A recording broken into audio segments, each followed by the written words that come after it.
अस्सलामु अलैकुम वरहमतुल्लाहि वबरकातुहू। आज हम बात करेंगे उस खास रात की जिसे कहते हैं शब ए बारात। वो रात जब अल्लाह अपनी रहमत और माफ़ी के दरवाजे खोल देते हैं। इस वीडियो में जानेंगे शब ए बारात की असली अहमियत, कौन सा रोज़ा जायज़ या हराम है फरिश्तों का आना, और इस रात की सही इबादत का तरीका। तो वीडियो को अंत तक देखें और अपने दिल को रोशन करें। शब ए बारात का रोज़ा हकीकत क्या है? आजकल बहुत लोग शब ए बारात के नाम पर रोजा रखते हैं और ऐसा समझते हैं कि अगर यह रोजा न रखा तो बहुत बड़ी इबादत छूट जाएगी। इस दिन रोजा रखना जरूरी है, लेकिन सच्चाई इससे अलग है। सच्चाई साफ है, शब ए बारात 15 शाबान का कोई खास रोजा कुरान से साबित नहीं, सही हदीस से साबित नहीं। यानी यह न फर्ज है, न वाजिब, न सुन्नत ए मुक्कदा। फिर कौन लोग रोजा रख सकते हैं? अगर कोई इंसान नफल रोजा रखता हो, हर सोमवार गुरुवार रोजा रखता हो, हर महीने 13 से 14 से 15 अय्याम बीज के रोजे रखता हो, और उसी सिलसिले में 15 शाबान का रोजा आ जाए, तो बिल्कुल ठीक है, इसमें कोई बुराई नहीं। लेकिन गलत क्या है? यह कहना कि शबे बारात का रोजा बहुत जरूरी है।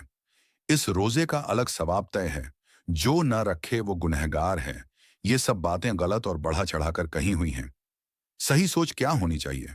रोजा रखें तो नफल की नियत से इबादत करें, तो सुन्नत के मुताबिक किसी भी इबादत को धर्म का जरूरी हिस्सा बना देना सही नहीं। अल्लाह को वही इबादत पसंद है जो नबी सल्लल्लाहु अलैहि वसल्लम के तरीके से हो, नई बनाई हुई इबादत नहीं। क्या शब्बे बारात का रोजा रखना जायज है या नहीं? हाँ, रोजा रखना जायज है, लेकिन इसे शबे बारात का खास रोजा समझना जायज नहीं। अगर कोई आदमी नफल रोजे की नीयत से रखे, रोजा रखना जायज है, लेकिन उसे दीन का जरूरी हिस्सा बनाना नाजायज है। कौन सा रोजा फर्ज करार दिया गया है? पूरी दुनिया में मुसलमानों पर सिर्फ और सिर्फ एक ही रोजा फर्ज है, रमजान का रोजा बस। इसके अलावा कोई और रोजा फर्ज नहीं, कोई और रोजा वाजिब नहीं, कोई और रोजा जरूरी नहीं। कुरान का साफ ऐलान अल्लाह ताला फरमाता है, ऐ ईमान वालों, तुम पर रोजा फर्ज किया गया है। यहां सीधे रोजा फर्ज कहा गया, और वह है रमजान का रोजा। शब बारात का रोजा फर्ज नहीं, आशूरा का रोजा फर्ज नहीं, शाबान, रजब, मुहर्रम, कोई भी रोजा फर्ज नहीं। आए सब नफल स्लैश सुन्नत हो सकते हैं, लेकिन फर्ज सिर्फ रमजान है। अगर रमजान का रोजा छोड़ दिया तो न नफल काम आएगा, न शब बारात, न हजारों इबादतें। रमजान का रोजा बराबर फर्ज, बाकी सारे रोजे बराबर नफल या सुन्नत। क्या कोई रोजा वाजिब किया गया है? हाँ, लेकिन एक भी रोजा ऐसा नहीं जो हर मुसलमान पर हमेशा वाजिब हो। वाजिब रोजा हालात की वजह से बनता है। कौन कौन से रोजे वाजिब होते हैं? एक, ए नजर, मन्नत का रोजा वाजिब। अगर कोई कहे अल्लाह मेरा काम कर दे तो मैं एक रोजा रखूंगा, काम पूरा हो गया, अब वह रोजा वाजिब हो गया, छोड़ना गुनाह दो।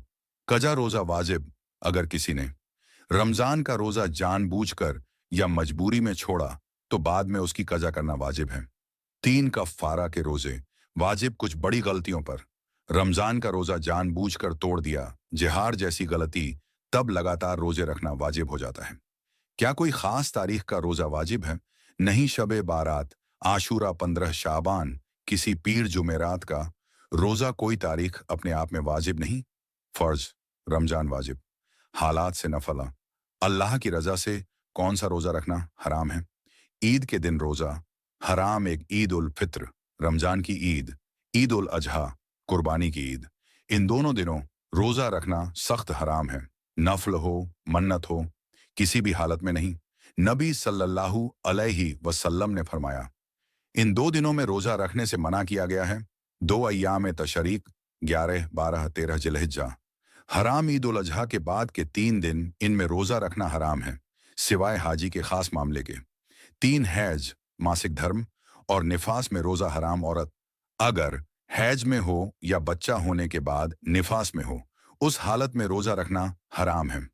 बाद में कजा वाजिब है। 4, लगातार बिना इफ्तार के रोजा, विसाल, हराम, यानी दिन रात लगातार रोजा बिना इफ्तार किए अगले दिन जोड़ देना। नबी सल्लल्लाहु अलैहि वसल्लम ने इससे मना फरमाया, जो हराम नहीं, लेकिन गलत फहमी है शब बारात का। रोजा हराम नहीं, आशूरा का रोजा हराम नहीं। सोमवार गुरुवार वही है जो ऊपर बताया गया। जहां अल्लाह और रसूल सल्लल्लाहु अलैहि वसल्लम ने मना किया, वहां इबादत भी गुनाह बन जाती है। आसमान में फरिश्तों का आना जाना कब होता है? एक हर दिन फज्र और असर के वक़्त हदीस के मुताबिक फज्र के वक़्त एक जमात उतरती है, असर के वक़्त दूसरी जमात आती है। फिर वे आसमान पर जाकर अल्लाह के सामने रिपोर्ट पेश करते हैं। इसलिए कहा गया, फज्र और असर की नमाज छोड़ना बहुत भारी नुकसान है। दो रात के आखिरी पहर तहज्जुद के वक़्त जब दुनिया सो रही होती है, फरिश्ते उतरते हैं, दुआ, तौबा और इस्तिग़फ़ार को ख़ास तौर पर ऊपर ले जाते हैं। यही वजह है कि रात की दुआ जल्दी कबूल होती है। 3 जुमे के दिन फरिश्ते मस्जिद के दरवाज़ों पर खड़े होते हैं। जो पहले आता है, उसका नाम अमलनामा में पहले लिखा जाता है। 4 कुरान की महफ़िल में जहाँ कुरान पढ़ा जाता है, अल्लाह का ज़िक्र होता है, फरिश्ते वहाँ घिरा बना लेते हैं। उस जगह पर रहमत उतरती है। 5 लैलतुल क़द्र में उस रात फरिश्ते और जिब्रील अलैहिस्सलाम उतरते हैं, इतनी तादाद में कि ज़मीन तंग पड़ जाती है।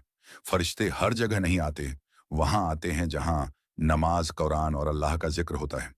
दोस्तों, शब-ए-बारात रहमत और माफ़ी की रात है। रोज़ा रखना जायज़ है अगर नफ़्ल नियत से रखें।